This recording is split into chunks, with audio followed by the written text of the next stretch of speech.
Welcome to today's town hall session in the series Elevating Voices for Long-Lasting Change. Today, during Black History Month, we're talking about how we can all come together to prevent suicide in Black communities.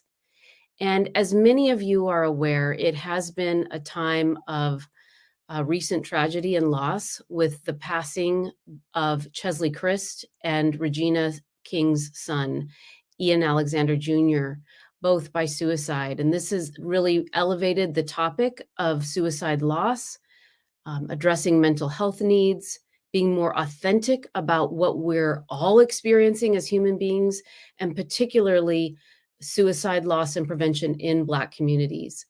And so I'm all the more excited about today's conversation and especially the experts that we have joining us today. So welcome to all of you. And I would love to just take a moment to make some introductions, and then we will go ahead and get started. So I will start with Vic Armstrong. Vic is Chief Health Equity Officer at the North Carolina Department of Health and Human Services.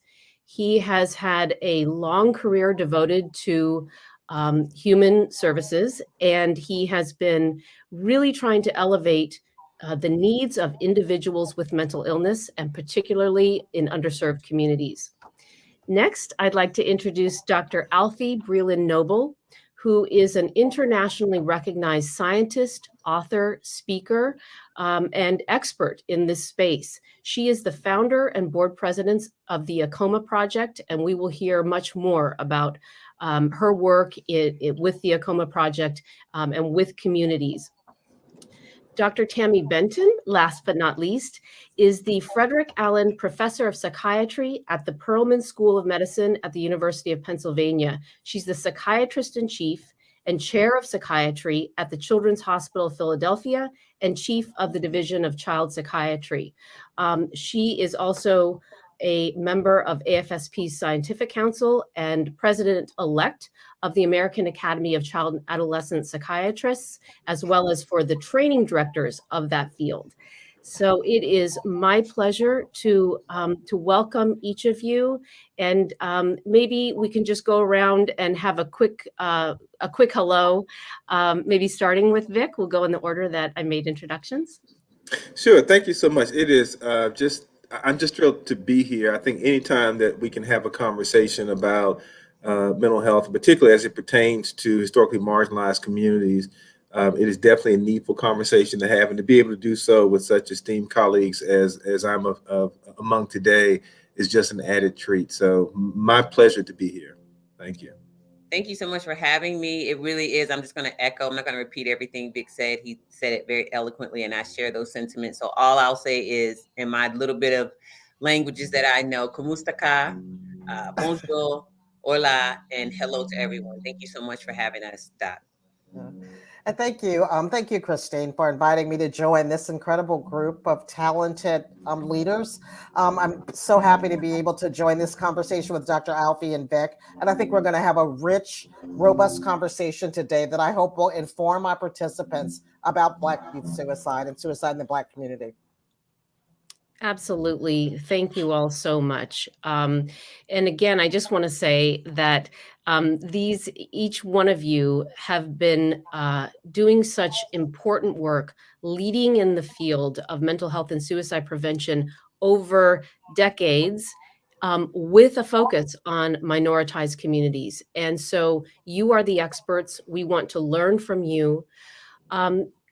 This is a moment when, even though it's been several weeks now, I feel it would be remiss to not really think about how suicide loss has affected Black families and Black communities. We have all just witnessed and felt the gravity of the loss of Regina King's son. And so maybe Dr. Alfie, I'll start with you and just ask you to reflect on your experience with suicide loss in the Black community, and anything you want to share about that. Absolutely. So the things that come to mind are things that I learned from a friend who's very dear to me. Her name is Kathy Williams. Her son's name was Torian Leandris Graves. So anytime we have these conversations, I really feel like I speak in honor of them. I am an adult who had a childhood friend who in early adulthood died by suicide from my hometown of Virginia Beach, Virginia. So I'm touched in that way. And I'm also mindful of Regina King and Ian Alexander Sr. and their son, Ian Alexander Jr., and the loss that they experienced. And I say all of that to say that we hear about the losses that occur with celebrities and people who are in the public eye. And for every one of those, there are so many more families that are impacted whose names we'll never know. So that's why I start by just honoring Kathy and her son Torian, my childhood friend who in early adulthood died by suicide. And it's just a recognition that suicidal thoughts, this experience, it does not discriminate, right? So the world may discriminate is what I always say, but suicide doesn't. And so I'm just grateful that we have the opportunity to be here to hold anybody who's watching us, to hold them and hold space for them and just let them know it's a horrible tragedy. And at the same time, you are not alone in this experience. And we want to be able to support you. Yes. Others? Vic, Tammy? Yeah, I think for me, one of the things that's always interesting, particularly when we have a suicide in the family of a well-known person, is that we all find a way to relate to that. And I think for someone like Regina King, the difference I think for me and for people in the Black community is even different from, the tragic loss of Kate Spade or Anthony Bourdain. There are many of us who either, I'm of an age where I watched Regina King grow up, and there are other people who grew up with Regina King. And so she feels familiar to us. And so when we see that loss, we experience that with her, and I think that's a part of identifying with her as a person of color. But I think the other thing that resonates with me is for all of the celebrity suicides and that we learn about, and celebrity families that are struck by suicide, there are so many other families in communities all around us that are struck by suicide that we don't know about. I have had since I really began doing this work in suicide prevention and awareness, I've had family members, I've had childhood friends who have come to me and told me that they had either lost someone by suicide and never talked about it, or that they were suicide attempt survivors and never felt comfortable talking about it because of stigma, because they were fear of being judged. And I think one of the things that something like this does do is it gives us an opportunity to talk about this and really talk about it in a healing fashion. And so I do really encourage people to take time to think about, keep Regina King and her family in your thoughts, but also think about the many, many others who suffer loss that we don't think about. Yeah. And I think that's so important. Just a couple of weeks ago, we lost a high school senior to suicide, a senior who was very promising, who was heading off to college as a star basketball player, was happy, a mental health advocate, and we lost him to suicide just a few weeks ago. So, youth suicide is real. It happens in the Black community. When I was growing up, I used to think Black people didn't actually die by suicide, that didn't happen. And, and I know a lot of people still believe that it's not a problem that's relevant to Black Americans. And I think our research has supported that misperception, that most of our research is focused on, a majority youth and not minoritized youth. But we do recognize that rates of suicide are increasing for Black youth, not just Black youth, for minoritized youth of color. But it's been striking, the increases in rates of suicide for Black youth, because we didn't notice it. And so we were reporting on a regular basis about rates of suicide increasing for children and adolescents. And we kind of ignored the fact that it was increasing so significantly for Black youth. So just kind of along with that, between 2009 and 2019, the rates of suicide increased by more than 50% for Black youth between the ages of 5 and 11. And then for older adolescents between 10 and 19, the rates were even higher. And so, one might argue, how do we not notice this? Well, I think there are lots of reasons. But one thing I do think is very important is that rates of completed suicide are quite low. And so the number of children and adolescents who actually die by suicide are low. But when we start to talk about the second or third leading cause of death for young people, it's significant because young people don't die from many things anymore. So, we found cures for cancers, we treat asthma. But when we add up all of the medical conditions that affect young people together, more young people die by suicide than all of those other conditions, including cardiac conditions and respiratory conditions. And so because suicide is so preventable, any single loss is significant. And so these young people, Regina King's son, other young people who are dying by suicide, it's catastrophic because it's completely preventable. Yes. Yes. Yeah, and when we talk about suicide prevention, even that word prevention can be so, for loss survivors, can actually be so sort of triggering and confusing. It's so natural after a suicide loss to go back and recatalog every moment and all those what ifs, and that is a part of grieving and a part of the human mind's need to sort of make sense of an unthinkable, unfathomable tragedy. So we've been talking at AFSP about how, yes, suicide is a preventable cause of death, but it doesn't mean that for the loss survivor, that in every instance it could have been. We don't know that. And what we mean is more from a public health standpoint. We've got to invest in research. We've got to focus on Black individuals and communities and all minoritized groups, because like you said, Dr. Benton, we have not been doing that enough in our field of research. And last thing I'll say before we move on is that is why at AFSP we've made diversity and these underserved populations a priority, a high priority of our research grants program. And I'm excited to say that even just 1 year after doing that, we have now funded about 6 new research grants focused on those communities. So you put the call out, and Dr. Alfie, Dr. Benton, you've been at it for a long time, but other researchers get interested in this area. So we do need to learn so much more. Other thoughts and comments that have come up for you all so far? One thing that strikes me is listening to Dr. Benton speak is that I think about the ways in which many of us, let's just stick with the idea of research, right? So all of us are clinicians, researchers, advocates, policymakers. We all do work in all those spaces. And I'll just pick out this piece about research. And when I think about research, often, not always, we study the things that touch us, that have meaning for us, that resonate with us. And I think this is particularly true. I can speak to what it means being a Black woman researcher. I can't speak for other communities, but my experience of my colleagues who are also of color or who also have any kind of marginalized identity is we tend to gravitate to those things that have meaning for us. And often those things are studying populations of people who either look like us or who come from backgrounds, even if they're not identical, are similar. So for me, there's this piece of this work where part of why I feel like we don't have as much data and as much knowledge as we would like is because we have not, AFSP outside of this conversation, but thinking about all the other spaces where researchers try to generate support for their work. And there's always been this assumption, this is my point, that there is a universal standard for how to do this work. And if you can figure it out for the universal standard, you figured it out for everybody else. And that has just always troubled me and I've literally had conversations where people will say, oh, well, we figured this out.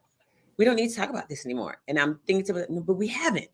Because if we had the statistics that you heard Dr. Benton just share, maybe those statistics wouldn't be like that. So I think it's really important for us to recognize that there are unique aspects of lived experience that are unique to families where maybe whatever their race is, but just thinking about minoritized communities. And I love that phrasing with the ED because it's what's done to people. It's not a choice that we make. We don't choose to be minority.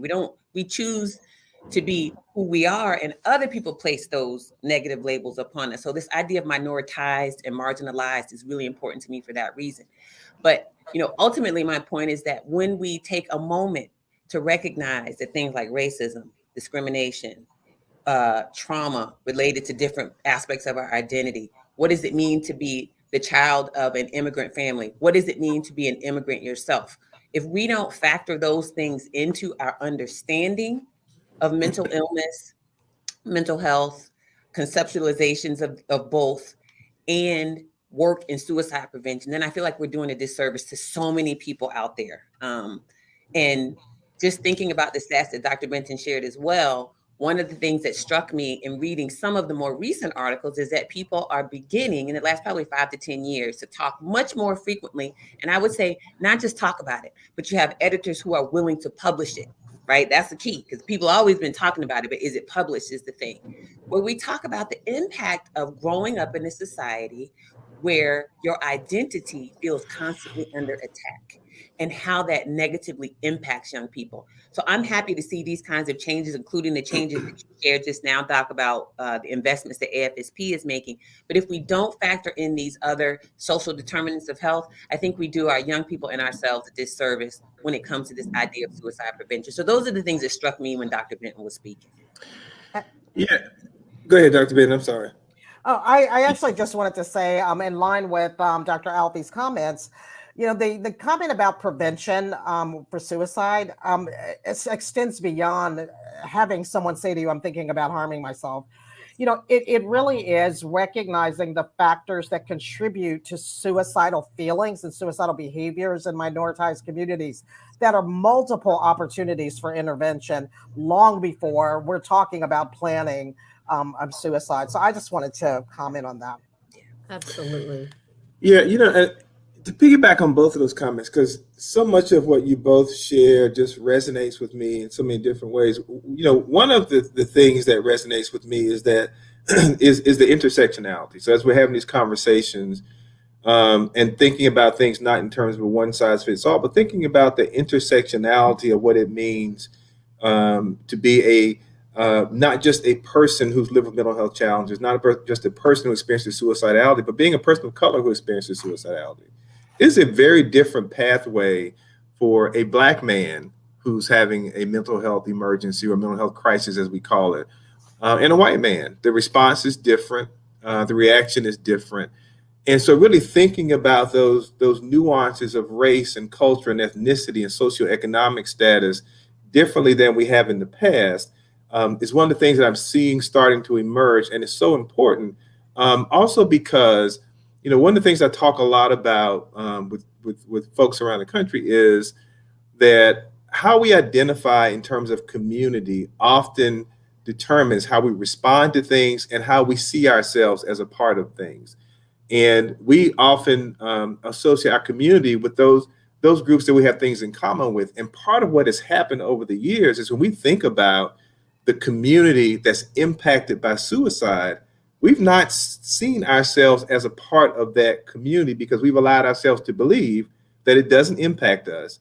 And when we've seen the interventions, we don't see ourselves in those interventions historically.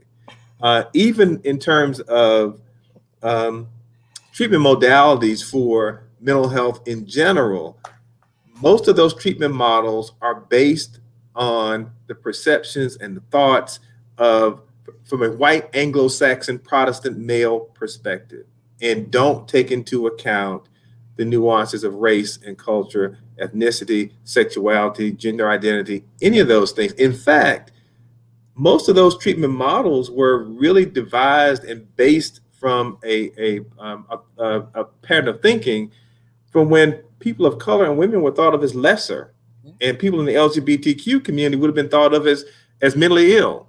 And so we have to take a step back and think about how we're approaching this conversation and how we are creating interventions that can be effective to all of us and not just a subset of us. Absolutely. So I want to this has just gotten so important and rich already, just to take a step back or up a frame. Here we are in Black History Month. Tammy, I think you were the one who pointed the study out to me that surveying a large group of Black adolescents, they're experiencing an average of 5 racially discriminatory experiences per day on average. We are talking about a crisis of mental health and a growing, increasing rate of suicide for Black youth and other minoritized individuals in the population, especially during COVID. It may extend beyond youth, by the way, during COVID in particular, that those rates are rising. So can we talk about, we're in Black History Month, but I really want to get into this about trauma, about generational trauma, the moment we're living in right now, and then also where is the hope? Where is the healing? How are you seeing that? Tammy, maybe I'll start with you there. Yeah, because I think we all probably have a lot to say about that particular issue because, COVID has really, we thought about it before, but COVID has really caused us to think more deeply about our own community and the impacts of these events on Black Americans. And I think the murder of Mr. Floyd really forced us all to take a close look at what's happening in our country. So I will say that the striking thing about youth suicide in the Black community prior to the pandemic is that the rates were dropping for everybody else. They were increasing for Black youth. And so I think it's important to call that out because that's the disparity in care. But I have to say, I've thought much more recently about the combination of racial trauma in addition to the other traumas that we've experienced, especially recently. And COVID has created some circumstances that will take many years for us to recover from with focused effort. And so I want to talk a little bit about racial trauma because I didn't even understand the impact of racial trauma in my own life until I had an opportunity to think about it more recently. What is it and why is it different than any other trauma? And, racial trauma is a form of race-based stress that refers to people of color and indigenous people. And our reactions to dangerous events, real or perceived, and experience of racial discrimination. What's different about it, it's like post-traumatic stress disorder in some ways, yes. But what's different about it is it's cumulative, it's daily, and it's continuous. And it continues in the form of microaggressions and macroaggressions. And you experience it when you witness it happening to other people. So in my own environment as a clinician, when I watch my colleagues treat Black patients differently, that is traumatizing for me. And so when you think about the nation of us watching the murder of Mr. Floyd, it really did bring back a lot of that race-based stress. And those cumulative traumas leave scars. And they have psychological impact on us. They have physical health impact on us. And so that the biological changes that result from chronic stress are familiar to all of us. But in addition to that, there's also the systemic issues that impact our ability to access the care that's needed. And so, the healing component will require us to use what are our inherent cultural and racial strengths that have actually carried us through other times because things aren't worse for Black people than they were in the past, okay? They've been bad for a very long time. How did we get through all these things? We utilize the strengths that exist within our community. And I hope that we'll spend some time talking about, how we heal, what kind of things are helpful to the mental health of Black youth. And because I think that's the path forward for us. Yeah, two things. One is, I think for clinicians who are listening, I would say this in addition to what Tammy said, and that is, if you don't, as a clinician, if you don't take into account as a part of your interaction with me, my perception and my history and my experience of what it means to be a Black man in America, your interaction with me can become another traumatic event. And that's the last thing that a clinician wants, is to further traumatize someone. And the other thing I would say about it is, as we're talking about the nuances of race and ethnicity and how we need to embed that, and I do applaud AFSP for the work that you're doing on really trying to focus on those nuances of race and ethnicity. But that is understanding that whenever you're trying to transition and do things differently, the learning is not necessarily the hardest part. It's the unlearning. We know what it is to advocate for people who mean something to us. We all know what it is to fight for our children and for our loved ones and for our sports teams and for our colleges. We know what it looks like to advocate and fight for what is important to us. What we have to unlearn is how to discount those that are not important to us.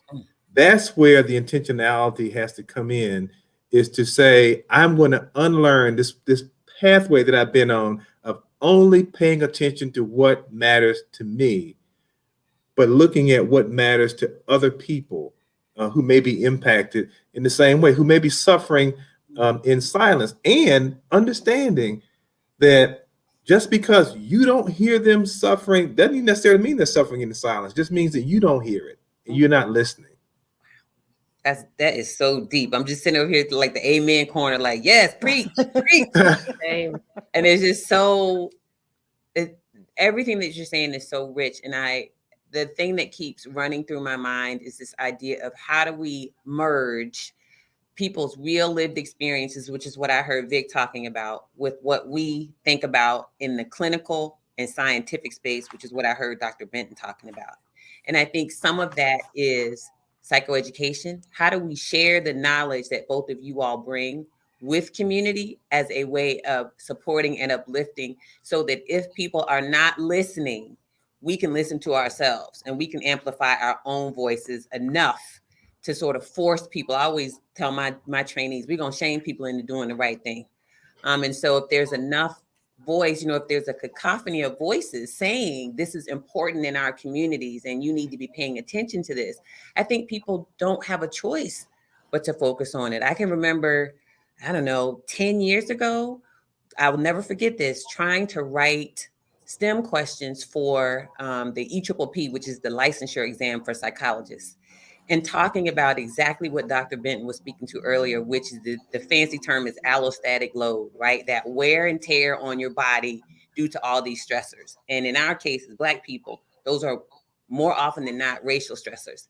And hearing people say, oh, well, that's not important. Everybody doesn't need to know that. And then thinking about, there's people who've come through the EPPP in those last 10 years who may be doing exactly what Vic said, sitting with the patient and not understanding that the wear and tear on that person's body through another thing that she referred to, vicarious trauma, which we only used to talk about in the context of clinicians, but I think is relevant for all of us, right? Just to both of their point. If I'm sitting and watching something happen in real time to my colleagues when I used to be an academic, to the people I work with now, to my family members, there's this one thing analogy that I always use. And I talk about how in many of our families, we're just going to talk about Black families because it's Black History Month. We do this thing where we gather around, just the visual, gather around the stew pot, right? And we're all putting our stress. Think about how we talk about stress in our families. Think about how we talk about our experiences into the stew pot, right? So we're all adding our ingredients, but at the same time, what are we doing? We're dipping the stuff right back out and eating it. So if you're Black and you're dealing with all these kinds of stressors, where is the release? Where are you going to get relief from all this stuff that you're carrying, whether it was you or people you love or people you work with or people you see on TV or in the media? And so this idea of, the only thing that I think, one of the things I should say that I think can be helpful for us is to ask people what they need. A lot of times people know what they need, but we don't ask. So as a researcher, I feel like it is really important for us to go sit with some of these young people, to go sit with their families, to go sit with communities, to go sit with community leaders and say, what's missing? And how does that missing thing, or how do those missing things, do you feel those impact the despair that young people feel, where they feel like my only option is to just not be here anymore? So what are we missing? And those are the things that give me hope, because you will hear the most fascinating, honest, beautiful answers. Sometimes they're heartbreaking. But if you get those answers, those then become the levers that you can use to help you move the needle in the area of suicide prevention. I think that's so true, Alfie, for therapists working with families. And, not just for, those who are fortunate enough to have culturally or racially concordant therapists, right? People have a shared ethnic or racial background, but even for those who don't, cultural humility is really important. You know, being open to learning about others, asking questions, getting comfortable with being able to share that. I don't necessarily understand what you're going through, but I want to understand what you're going through. And, you know, be patient with me as you're talking to me about your experiences because I want to help you. I mean, one of the things that I have found too that's really been very helpful in working with young Black youth has been thinking about Howard Stevens' approach through recast. So racial socialization is such an important tool.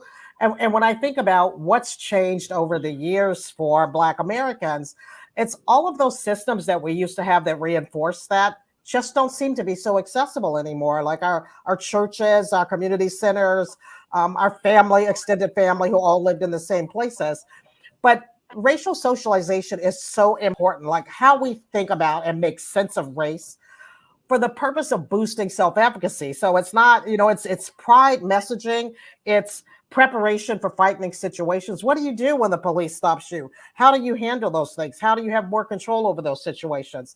You know, promotion of distrust is also one of those tools, but also teaching people that because you're different racially doesn't make you less, that you're equal regardless of your race. That's important. And in addition to that, you know, recast, which I think is a really nice model for supporting families who are raising Black youth, also teaches you how to be in touch with your physical sensations when you're facing these situations.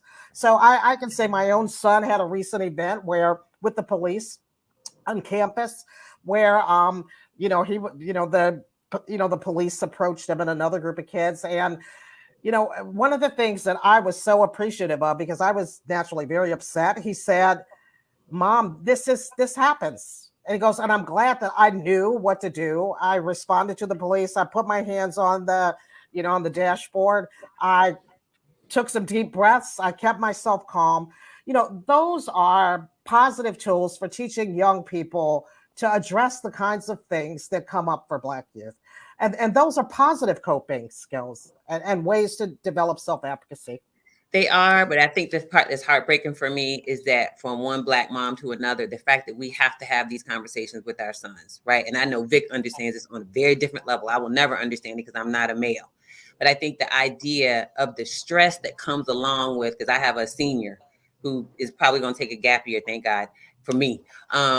And just thinking about the idea of my child calling me and saying, "Mom, this happened." I have a 15-year-old son, and the kind of stress that puts on us. So I have to say to you as a mom, Dr. Benton, that's heartbreaking for me. I'm glad he had the coping skills, but I think it would take me about a good 2 to 3 weeks to just recover from the fact that my child had that encounter. And so recognizing this is why we need what I call culturally relevant research. This is why, because you have to be able to talk to a mom and say, "Well, how was that for you?" Right? And what do you need to help you recover as you are thinking about what happened to you? It could have had a very different outcome. I'm glad it had the outcome that it did, that he was okay, and that, you know, you prepared him with the skills and tools that he needed. But, and I'm going to yield to Vic because I know Vic has a lot to say to this, but it's just the idea that this is what our kids carry. And this, you know, there's so much about it that's just not right. Yeah, you know, and for me, it's, you know, it definitely resonates because I have 3 Black sons at home, and having grown up as, you know, a Black male in the rural South, and now having 3 Black sons, and my sons are, you know, there's a gap in their ages. I have a 7-year-old, a 9-year-old, and I have a 29-year-old. Whole other story. I finally figured out what was causing it, so I don't have any more kids after that. But the but I realized the difference in the perception of them, and looking at that age gap. Like, for example, you know, and my 9-year-old now is getting to that age where I have to begin to be fearful for his safety. But you know, I recognized some years ago that my 2 younger ones, who everyone you know, perceived as just being so cute and so bright, that it wouldn't be long before they would be perceived as a threat just because they were young Black males. And I think when we start to think about some of those stressors that inherently come with being Black in America. I think that's one of the things that is difficult to understand if you don't live that. I was sharing with a colleague recently who was talking about, looking at his son, white colleague, looking at his son, applying for colleges, and we had a conversation that it's got to be refreshing that all you have to worry about is whether he has the grades to get into the college of his choice. I got to worry about whether my son would survive a police stop. That's a whole different level of stress that I have to deal with as a Black man in America. And I think that, when we talk about research and we talk about data and what data supports, I happen to believe that part of our challenge with the data is we have, from systems perspectives, we have collected data in a way that speaks to the questions that we're trying to answer, the questions that our funders are trying to answer, and the messages that we want to put out, but we haven't ever really taken the time historically to understand, how do we tell the story that the community wants to tell? How do we get the feedback that the community wants us to know about what their challenges are? Maybe we're not asking the right questions. Maybe we don't have the right people at the table to gather that information. But if we are serious about really creating resources that speak to race and ethnicity, we need that lived experience at the table, not after the fact to evaluate what we have already decided we're going to do, but to inform what we're doing from the very beginning. And that's a piece that I think has been missing for far too long.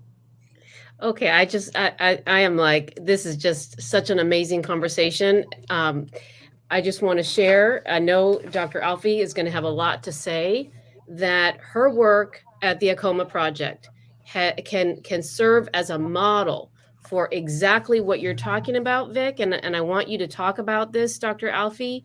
I'll just interject just a personal reaction to all this so far. This conversation, if we could spread this conversation into every health training program, into every medical school, psych program, pediatric program, and beyond, and for policymakers and educators, K-12, to me, this is about basic human empathy. When I know a lot of this intellectually, but I need to hear the stories to connect the dots between data and history and feeling and human beings. And that changes me and my ability to do the right thing. So I am grateful for your willingness to share with me and with our community here today. I truly am. And just one more thought on that. I'm a half Asian person. So I grew up with my own experiences of race and some discrimination, but because I look less Asian, probably less than most, but now with the awareness about Asian hate crimes and the incredible trauma and the culture there being, don't speak up, stay silent. We don't raise our voices. So, I think the main take home for me in this moment is that if we learn from each other and we share more, and we have these dialogues and we spread that and scale that around, this is what will be a game changer, because we are connected to one another. But the communication is and information is so key. So thank you. Yes.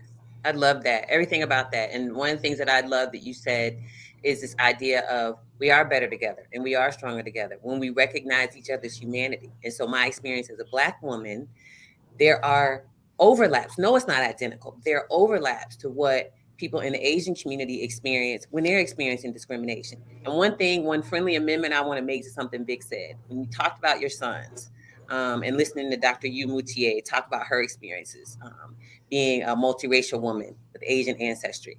The thing that comes to me is this idea, and I always say this to people because to me, it was a game changer when it was said to me. We don't experience these things because of who we are. And I know Dr. Yu Moutier has heard me say this many times. We experience these things because of other people's perceptions of who we are. So I don't have trouble because I'm a Black woman. I have trouble because of how other people perceive Black women in the spaces where I'm in. And that's important because it relinquishes us of ownership. There's nothing we can do differently to stop people from being racist, sexist, homophobic, transphobic, right? And being anti-Asian. We can't do anything about that. All we can do is live our lives and be who we are and be what we were put on this earth for. Their responsibility is to do better and not be racist and homophobic and sexist and transphobic. So I always feel like it's important, especially for young people, because growing up hearing this stuff about, oh, well, they did that because you're Black. Oh, well, they did that because you're a Filipino. Oh, well, they did that because you're Latinx. No, they didn't. They did it because they're racist. And so I want people to walk away from this conversation hearing that. And then to this idea of how we do research. So the book is called Community Mental Health Engagement with Racially Diverse Populations. Yes, it's a long title, and I had to fight for that title because I wanted people to understand everything that's in it. It's about mental health, it's about community, and it's about how do we do research and clinical engagement in a way that everything that Vic said, I was like, that's why I was smiling to her. I was like, yeah, promote my book. Promote my book. And what we did in the book was there are chapters on many different racial ethnic groups. We have a chapter about Chinese Americans and Chinese families working in collaboration with schools. We have multiple chapters on Latinx communities around different mental health issues, perinatal, postnatal, depression. And we have a chapter of Black faith communities that I worked on with my collaborators, and two of the co-authors of the chapter are church members whom we trained in how to do mixed methods research. So no, they're not going to come out and like go be assistant professors at some academic health center, but they are trained well enough to understand how to consume and how to help collect data. So by doing that, what you do is you end up with people being able to speak to exactly what Vic spoke to. You're asking people, what do you need? And I can give you one example of an outcome from that. One of the projects that we worked on, this is not in the book, but one of the projects that we worked on, we were funded externally by a federal funder, doesn't matter which one. And we started with a focus on just depression and suicide prevention. That was our thing. We were going to look at the link between depression, suicide prevention, and social determinants of health.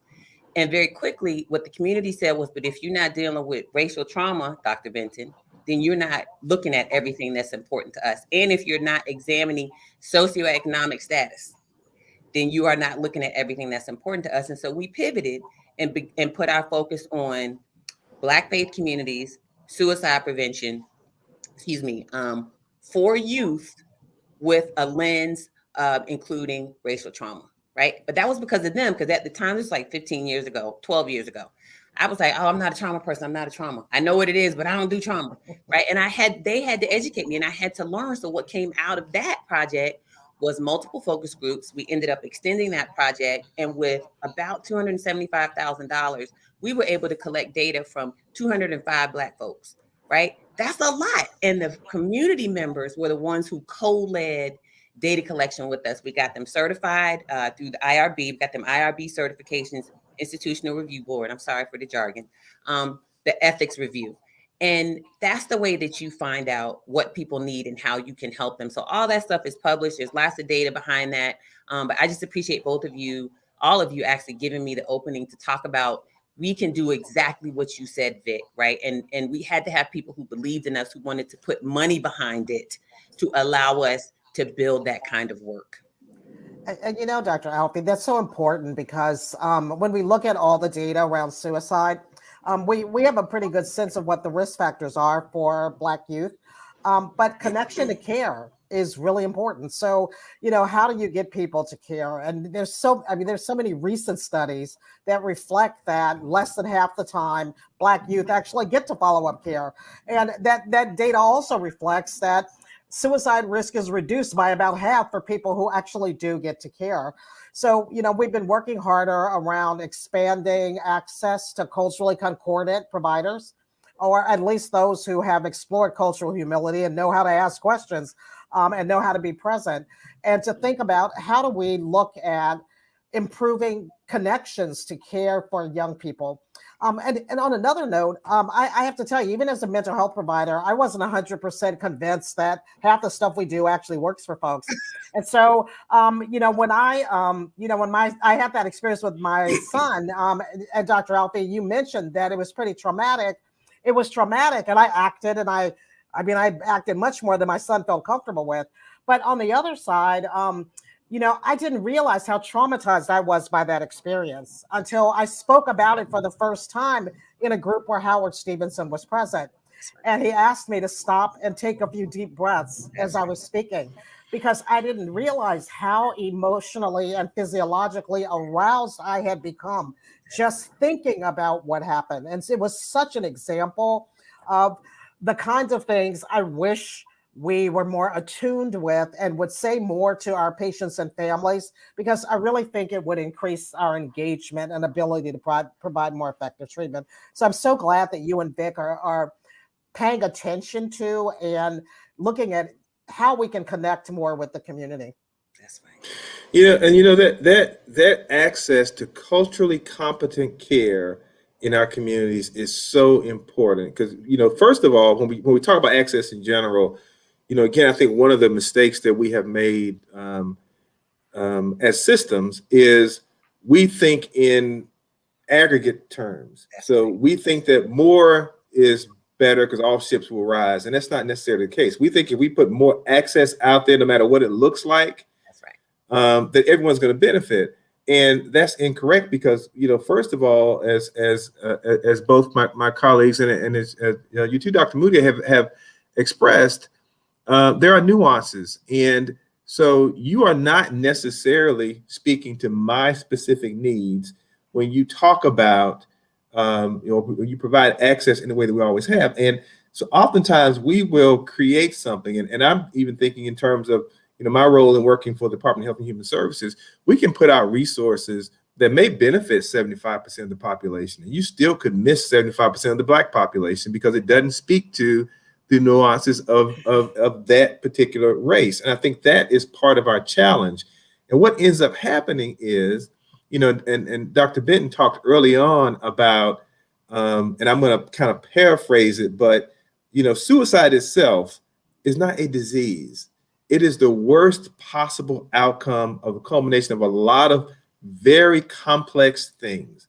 What that means is we have a lot of opportunities to intervene, but we miss those opportunities because we don't recognize the signs. And when we do recognize the signs, we don't have the resources to speak to the needs of the person at that time. So what ends up happening to a lot of people of color is their introduction to the mental health system is in the back of a police car or in an acute care emergency department, neither of which is going to be conducive to good outcomes, neither of which is going to build a good relationship with the mental health system, and both of which mean we are intervening far too late because they did not have access to the proper care, the right care at the right time in the right place.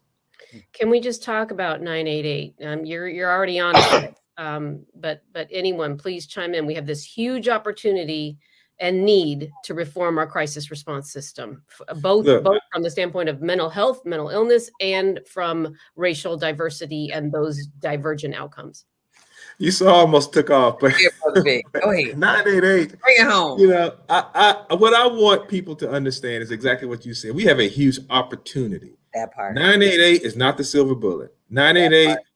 Building more of the wrong system is not going to benefit us. So 988 is an opportunity. And one of the things that we have learned far too well as people of color is that if you do not embed equity on the front end, you cannot tack it on to the back end. And the most vulnerable people are going to be the people who continue to be harmed. So one of the things that we have to do is we have to, on the front end, as we're thinking about 988, is we have to create a system that is built by and for the people that you are trying to serve.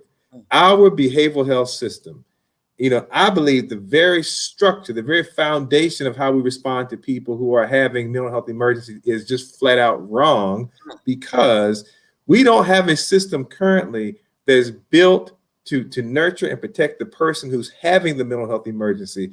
We have a system that's built to protect the rest of us from the person that's having a mental health emergency. And that's just wrong. So we've got to start with get the people with that lived experience and that intersectionality of lived experience at the table. Let them tell us how to build a better system. And don't allow yourself to fall in love with the idea of 988. Fall in love with the idea of creating a better system. Oof.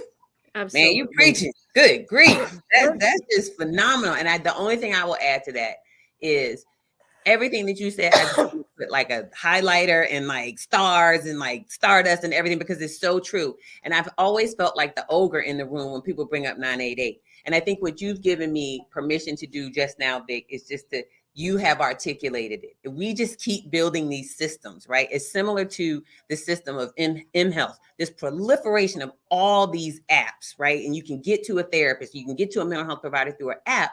But if you're just reinforcing behind the scenes the same therapists who are not culturally competent, then you get people into the system and they go right back out because they're not getting what they need. And so the idea of being intentional, right? Like all the folks who are involved with 988 need to go buy my book, so they can figure out how do you bring people in on the front end so that equity is embedded into everything that you're doing, the fabric of it, because we have to reconceptualize our definition of an expert, right? I'm an expert from the mental health provider and researcher perspective, but I may not necessarily be an expert from the person who needs care in the moment. If you're not talking to those people and asking, what do you need when you're in a crisis or when someone you care about is in a crisis, then what do? We send the police to deal with crises, right? And we know Black folks, they're not going to call 988 because if they think the police are coming, they're like, I'm not doing that, right? And think about what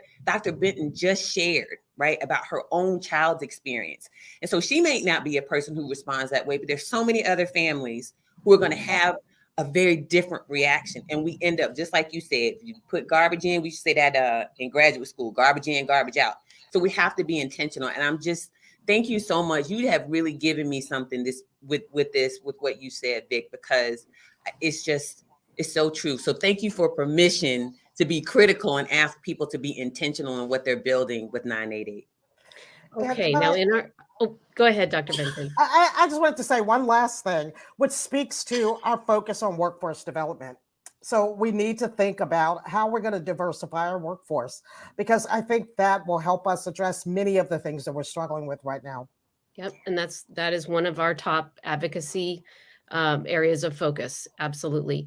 So I want to shift just in our last remaining moments here, because we have been just highlighting the realities, and I think, and it's been an incredible insight into all of these disconnects. If anyone has been wondering, what are we talking about in terms of health disparities? Why have systems been built in a way that ignores not only the patient, not only mental health, but issues of identity, race, and trauma? I mean, these are systemic issues. But I also want to leave people with some sense of that it's not hopeless, that there are solutions that are being developed, that if someone is suffering who's watching this, we want you to connect with somebody who will be able to hear you and help you.